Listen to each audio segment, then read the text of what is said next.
મહારાજ ક્યારે આવે આપણા ઘરે? તમને ખરેખર બનેલી ઘટના કહું છું એટલે તમને આશ્ચર્ય પણ લાગશે. અમારો એક મિત્ર છે, ઓસ્ટ્રેલિયામાં રહેતો હતો. એને એમ થયું કે મારો જે બીજો બાળક આવવાનો છે એને ભારતીય સંસ્કૃતિના વિચાર નહીં મળે તો શું થશે? તમને આશ્ચર્ય લાગશે. પોતાનો ધંધો, ઘર બહાર છોડીને બધું વેચીને ભારત આવ્યો. અને જ્યારે બીજો બાળક આવવાનો હતો ને ત્યારે એ બેને છત્રપતિ શિવાજી મહારાજના પુસ્તકો વાંચીને ઘૂંટીને પી લીધા. અને એનું પરિણામ શું આવ્યું ખબર તમને? આજે એ 3-3.5 વર્ષનો બાળક છે ને, એ બાળકને જો હું એમ કહું ને, ઓયરો ઔરંગઝેબ, અક્ષરશઃ એને એટલું જ કહીએ કે ઓયરો ઔરંગઝેબ, તો જે હાથમાં હોય ને લઈને આમ તલવારને મારવા જાય. આ પરિણામ છે. પરંતુ આ કરશે કોણ? આ અમારી માતૃશક્તિ છે ને, એની આ જવાબદારી છે. આ માતૃશક્તિને, આ હિન્દવી સ્વરાજ્ય ટકાવવાની જવાબદારી એ લોકોની છે. અમે ફક્ત શિવાજી મહારાજના ગુણગાન ગાશું, છત્રપતિ શિવાજી મહારાજ કી જય કહેશું, એનાથી ચાલશે? હા, અરે શિવાજી મહારાજને મંજૂર હતું કોઈક તો મારી બહેનની સામે આંખ ઊંચી કરે, એની આંખો કાઢી નાખું. આ શિવાજી મહારાજ છે. હું જ્યાં રહેતો હોઉં, હું શિવાજી મહારાજનો માવડા હોઉં અને મારી સામે કોઈ બેન દીકરીઓની છેડતી કરે, એની તાકાત છે. હાથ પગ કાપી નાખું. આ હિંમત જો નિર્માણ થતી હોય ને તો છત્રપતિ શિવાજી મહારાજ કી જય. હું ફક્ત ક્રિટિસાઇઝ નથી કરતો, પણ આ ફક્ત ગુણો બોલવા અને જય બોલવી એનાથી નહીં, પણ એક ગુણ મારામાં નિર્માણ થાય એના માટે મારો પ્રયત્ન હોવો જોઈએ. શિવાજી મહારાજના એક ગુણ અને એનું ચરિત્ર વારંવાર વાંચવું જોઈએ. હું તમને એક પૂછું, છાવા પિક્ચર 14 ફેબ્રુઆરી આવ્યું, કેટલા લોકોએ જોયું? થિયેટર બુક કર્યું હતું મરાઠી લોકોએ. તમે જુઓ, આ છત્રપતિ સંભાજી મહારાજ ધર્મ માટે પ્રાણ આપી દેનાર, એક અંગ કાપી નાખ્યું. અને અમને અહીંયા 1 કલાક આપવો હોય ને તો અમે શાંતિથી બેસી નથી શકતા. છત્રપતિ શિવાજી મહારાજની વાતો ચાલતી હોય, હમણાં જ ખરેખર તમને કહું, આ બનેલી ઘટના કહું,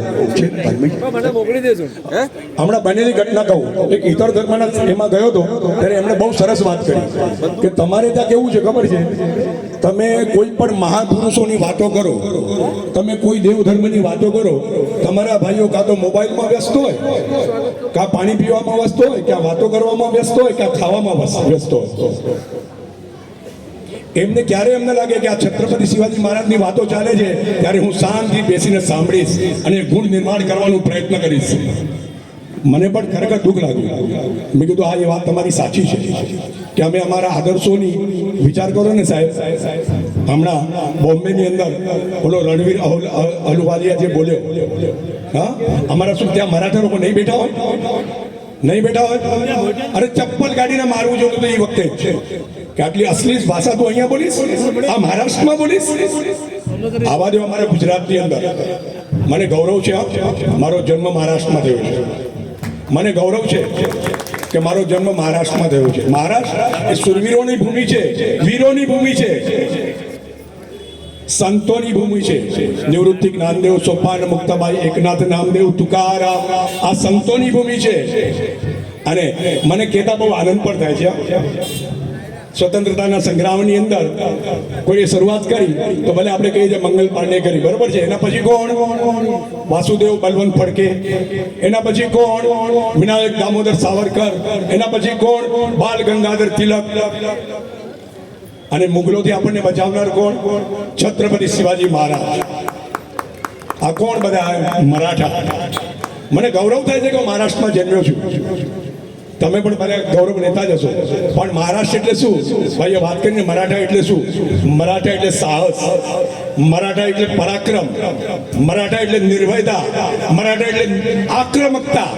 આ બધી જો વાતો ન આવે ને તો હું ફક્ત જે શિવાજી કહીશ ને એનાથી નહીં ચાલે.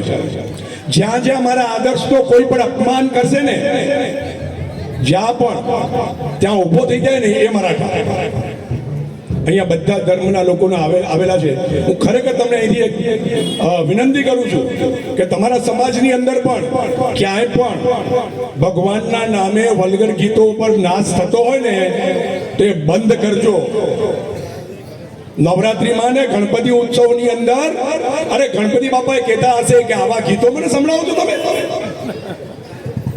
જે કોઈ સાંભળી ન શકે એવા. નવરાત્રીમાં માતાજી રડતા હશે અને અમે કહીએ કે અમારી હિન્દુ સંસ્કૃતિ આ જો નહીં થાય ને તો અમારી હિન્દુ સંસ્કૃતિ ટકશે નહીં.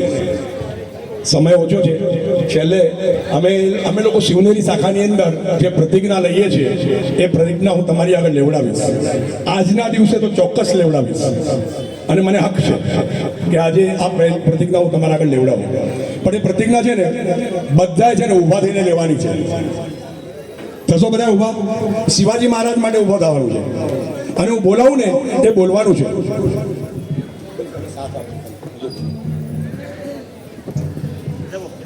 कसासाठी आणि जगावे कसे मी, कशासाठी आम्ही जगावे कसे मी, कसासाठी आणि जगावे कसे मी, कशासाठी आम्ही जगावे कसे मी, विचारू स्वतःला असा प्रश्न नेहमी, विचारू स्वतःला असा प्रश्न नेहमी, विचारू स्वतःला असा प्रश्न नेहमी, विचारू स्वतःला असा प्रश्न नेहमी, जगुपांग फेडा वयामाय भूचे, जगुपांग फेडा वयामाय भूचे, आम्ही मार्ग चालू जिजाऊ सुताचे, आम्ही मार्ग चालू जिजाऊ सुताचे, आम्ही मार्ग चालू जिजाऊ सुताचे.